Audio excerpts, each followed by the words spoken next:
انسان کے پاس کوئی خوشی آتی ہے پھر انسان اپنے آپ سے باہر ہو جاتا ہے اور اس خوشی کو سیلیبریٹ کرنے کے لیے انسان اللہ کی نافرمانیاں کرتا ہوا نظر آتا ہے، اللہ کی حدود کو پامال کرتا ہوا نظر آتا ہے۔ اسی طرح خوشی کے لمحات میں انسان کو چاہیے کہ وہ اللہ کی اطاعت گزاری کے اندر یہ دن گزارے، اور اسی طرح خوشی کے اندر گانا بجانا اور موسیقی کے آلات سے انسان کو اپنے آپ کو بچانا چاہیے۔ اللہ ذوالجلال والاکرام فرماتے ہیں وَمِنَ النَّاسِ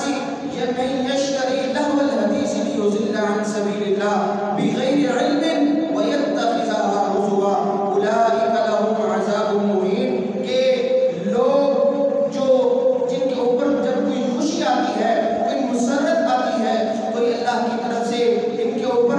اللہ کا انعام آ جائے تو یہی لوگ پھر اللہ کی نافرمانیوں پہ اتر آتے ہیں، وہ لہو الحدیث کے اندر اپنے آپ کو مصروف کر لیتے ہیں۔ اور مفسرین فرماتے ہیں کہ یہاں لہو الحدیث سے مراد موسیقی کے آلات ہیں۔ انسان شادی بیاہ کے موقع پہ،